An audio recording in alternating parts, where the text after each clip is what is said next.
Tinukoy ni dating DPWH Assistant District Engineer Hernandez ang ilang pang dati at kasalukuyang kongresista sa Bulacan na sangkot din umano sa mga maanumalyang flood control projects. Idinitalye rin sa pagdinig ng Senate Blue Ribbon Committee kung paano pinalolobo ang presyo ng mga proyekto para magkaroon ng perang magsisilbing kickback ng mga politiko. May unang balita si Sandra Aguinaldo. Karamihan ng mga proyekto ng gobyerno dumaraan sa bidding para mabusisi at matukoy kung kanino ito mapupunta. Pero sa bidding pa lang daw, may nagaganap ng dayaan ayon sa kontratistang si Pacifico Curly Discaya II nang muli siyang humarap kasama ang asawang si Sarah sa pagdinig ng Senate Blue Ribbon Committee. Kung mapapansin ng mga mambabatas, makikita na halos dikit-dikit lamang ang presyo ng mga bid amount ng mga sumasali sa rig bidding at peking bidding na ito. Alam na ng mga contractors kung sino ang nakatagdang manalo.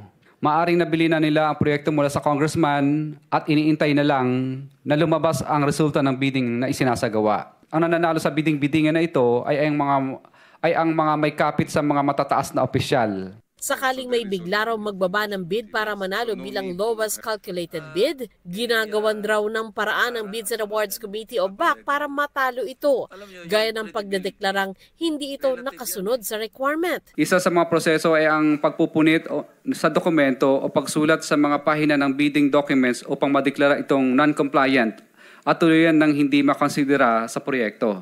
Binibigyan naman daw ng kontratista ng tinatawag na obligasyon o parte ang mga sangkot na kawani ng gobyerno at iba pang nakibahagi rito. Base sa aking mga naging obserbasyon, nakadepende sa nakaupong presidente ang porsyento.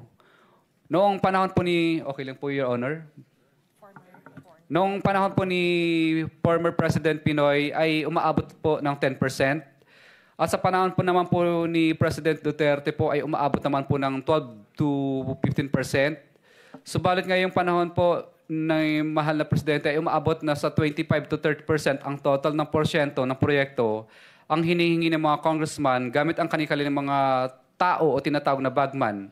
At ito ang pinakamataas na hinihingi sa lahat ng mga contractor. Kung hindi raw sila makikisama sa sistemang ito, hindi sila mabibigyan ng proyekto o kaya'y magkakaproblema at mabablocklist. Porsyentuhan din daw ang dahilan kaya overpriced ang mga proyekto. Ayon kay dating DPWH Engineer Bryce Hernandez, lahat daw ng proyekto sa nasasakupan niya sa 1st District ng Bulacan ay substandard. Paraan daw ito para magatasan ang pondo. Wala pong tumama kung ano po yung nakaspecify sa plano. Hindi po na-meet lahat yun. At lahat yan may porsyentuhan? Lahat po, Your Honor. Meron ba kayong proyekto na walang porsyentuhan? Na maayos, na matino? Meron ba? Wala po, Your Honor. Hindi ko po masabi yung sa ibang lugar, Your Honor. Ang sinasabi ko po yung sa nasasakupan po namin, wala po talaga, Your Honor. Hindi afterthought ito Alam mo ito habang nangyayari at the time. Opo, may instruction po lahat to. We're investigating flood control. Ngayon inaamin lahat ng proyekto, pati classroom, pati hospital, pati tulay, pati kalsada, lahat substandard. No? That's what you're saying, Bryce, no? Yes po, Your Honor. Maisama ko lang po, yung mga street lights po namin, overpriced po lahat yun. Gumagamit daw sila ng materyales na mababa ang kalidad. Binabawasan din daw nila minsan ang haba ng proyekto. Kalaunan, nilinaw ni Hernandez na under-design daw ang mga proyekto at hindi substandard. Ayon kay Hernandez, pinapalobo rin nila ang porsyento ng proyekto para magkaroon ng perang panglagay sa mga proponent. Ito raw yung over-design. For example po, kung 100 pieces na bakal lang dapat ang gagamitin, ang ilalagay po sa program is 200 pieces po na bakal. Yung sheet pile po, hindi po totoo ang nagiging canvas dyan. Meaning? For example po, ang presyo lang talaga niya is 30 pesos per kilo. May mga ibang bagay po na pinapakarga sa amin dyan. For example, lalagyan po natin yan yung hauling fee. So, yung 30 pesos po magiging 40 pesos per kilo. Napakalaking po yun, adjustment po yun sa presyo ng materyales. Actually, hindi po siya substandard, bali under design po. Kasi ang ginagawa po natin, ino-over-design po natin yung plano, then ang susundin lang po natin is yung safe na design lang. So as per design po, under-design po siya. Actually, Senator Bam. mali po yung term ko na substandard kanina. Kung sa flood control projects, 30% na lang ang natitira dahil sa kickbacks. Iba naman daw sa pagtatayo ng mga gusali. Sa mga buildings po, ang natitira po dyan, mga 50% po. So kalahati lang po talaga ng budget ang ginagamit for construction. Walang 10% na bibigay sa proponent. Magiging substandard pa rin ba?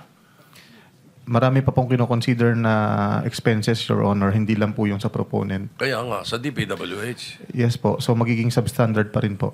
Wala raw alam dito si dating DPWH Secretary Manny Bonoan. I don't know what to say, Your Honor. This is the first time that I have heard about all these shenanigans. Pinangalanan din ni Hernandez na may iba pang kongresista na sangkot. Nagbanggit ka kasi ng dalawang kasama namin dito. Ibig mo sabihin, walang mga congressmen na involved? Meron po, Your Honor. Si Kong Tina Pancho po, si Kong Boy Cruz po, saka si Kong Danny Domingo po. So sila, 15 to 20, paano yun? Opo, parang ganun po, nasa 15% po to 20%. Si Congressman Danny Domingo ay kasalukuyang kinatawan ng Bulacan 1st District, habang Bulacan 2nd District Representative naman si Congresswoman Tina Pancho. Dati namang kinatawan ng Bulacan 5th District si Ambrosio Boy Cruz, na kasalukuyang mayor ng Giginto, Bulacan. Sinusubukan pa namin silang makuna ng pahayag. Humarap din sa pagdinig si Lauren Cruz, ang umano'y bagman ng sinibak na si Bulacan 1st District Engineer Henry Alcantara. Mariin niyang itinanggi na bagman siya o taga-kolekta ng pera ni Alcantara, pero aminado siyang dinala ang limpak-limpak na salapi sa bahay niya na binansagang tambayan. Yung tambayan, bahay mo yun, property mo yun, ano? Yes, Mr. Chair. Okay, thank you. Okay. Tambayan, yung dalahan ng pera, hindi ba? Isang beses ko lang po sila nakitang nagdala sa sinasabi pong bahay ko po. Magkano yung isang beses lang, kuno, sabi mo?